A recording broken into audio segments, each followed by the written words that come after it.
Before New York was the city of skyscrapers and dreams, it was a lush land of forests and rivers, home to the Lenape people for thousands of years.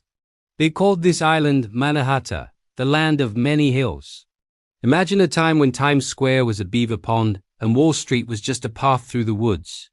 The Lenape lived in harmony with nature, their lives woven into the seasons. This was the foundation, the very bedrock, upon which one of the world's greatest cities would be built. Then, in 1609, a ship sailed into the harbor. It was the Half Moon, captained by Henry Hudson, an Englishman working for the Dutch. He was looking for a passage to Asia, but what he found was a magnificent harbor teeming with life and opportunity, especially fur. This discovery set the stage for a monumental change. The Dutch saw a gold mine, not in gold, but in beaver pelts, which were all the rage in Europe. By 1624, the Dutch West India Company established a small trading post on the southern tip of Manhattan. They called it New Amsterdam.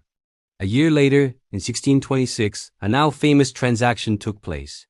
Peter Minuit, the director of New Netherland, reportedly purchased Manhattan Island from the Lenape for goods worth 60 guilders. This purchase is complex.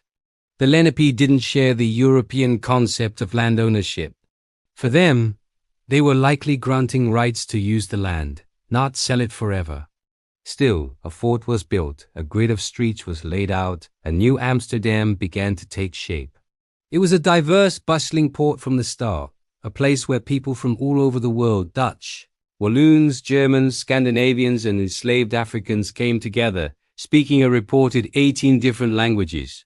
This was the beginning of New York's identity as a global melting pot. But the Dutch rule wouldn't last. Their English rivals had been eyeing the strategic harbor for years. In 1664, without a single shot being fired, a fleet of English warships sailed in.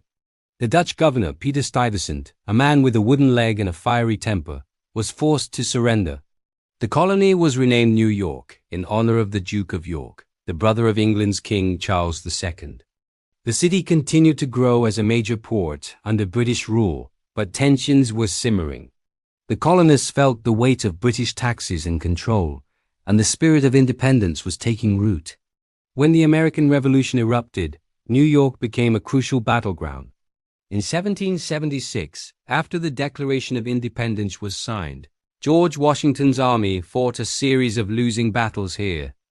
The British occupied the city for most of the war, making it a loyalist stronghold and a prison for thousands of American patriots. It was a dark, difficult time. But when the war finally ended in 1783, it was in New York that Washington gave his farewell address to his troops.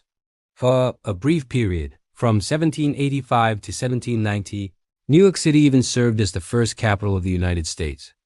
George Washington himself was inaugurated as the first president right here, on the balcony of Federal Hall on Wall Street.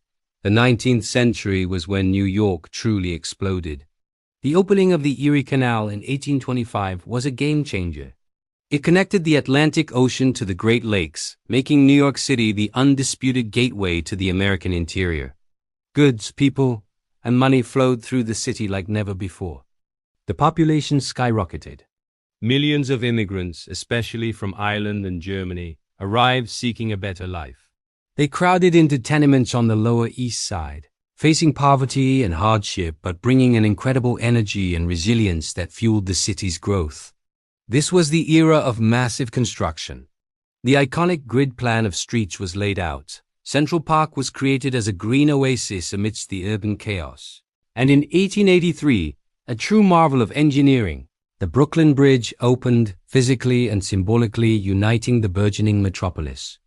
As the 19th century turned into the 20th, New York entered its Gilded Age and beyond. This was the time of industrial titans like Rockefeller and Carnegie, and the rise of towering skyscrapers that would forever define the city's skyline. The Empire State Building and the Chrysler Building pierced the clouds, symbols of American ambition and power. The city also became a cultural powerhouse. Harlem experienced a vibrant renaissance, becoming the center of black art, music, and literature. Broadway became synonymous with world-class theater, but this era also had its shadows. The Roaring Twenties came to a screeching halt with the stock market crash of 1929. plunging the city and the nation into the Great Depression. Yet, even in hardship, New York persevered, with massive public works projects like the Triborough Bridge giving work to many and reshaping the city as infrastructure. After World War II, New York cemented its status as a global capital. The United Nations chose the city for its headquarters, making it the world's diplomatic center. It was the capital of finance, of art, of fashion. Abstract expressionism, led by artists like Jackson Pollock, made New York the center of the art world, taking the crown from Paris. But the post-war boom also led to social upheaval.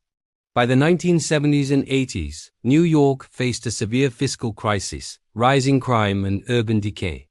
Parts of the city, like the Bronx, were literally burning. The famous Ford to City Drop Dead headline captured the feeling of abandonment. It was a gritty, tough, and dangerous time, but it also gave birth to incredible creativity. Hip-hop emerged from the streets of the Bronx, punk rock exploded from clubs like CBGB, and a vibrant graffiti art scene covered subway cars. The 1990s brought a dramatic turnaround. The city cleaned up its act, crime rates plummeted, and Times Square was transformed from a seedy district into a family-friendly tourist destination. The city was booming again, riding the wave of the dot-com bubble. It felt invincible. And then came the morning of September 11, 2001. The terrorist attacks on the World Trade Center were a wound felt around the globe, but they struck the very heart of New York.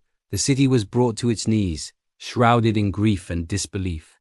But in its darkest hour, New York showed its true character. The resilience, unity, and courage of its people were astounding. First responders became heroes, and ordinary New Yorkers helped each other in countless ways. In the aftermath, the city began the slow, painful process of healing and rebuilding. The One World Trade Center rose from the ashes, not just as a skyscraper, but as a powerful symbol of defiance and remembrance. Today, New York City continues to evolve. It's a city of constant change, a place of immense diversity, and a beacon of hope for people from every corner of the earth. From the quiet trails of Manhattan to the bustling canyons of steel and glass, its history is a story of transformation, of struggle, and of unwavering spirit. It's a city that has been knocked down many times, but always gets back up, stronger and more vibrant than before. It's a testament to the power of human ambition, creativity, and the enduring dream of a better life. This is the story of New York, a city forever being written. Thanks for watching, and if you enjoyed this journey through time, please consider subscribing for more stories.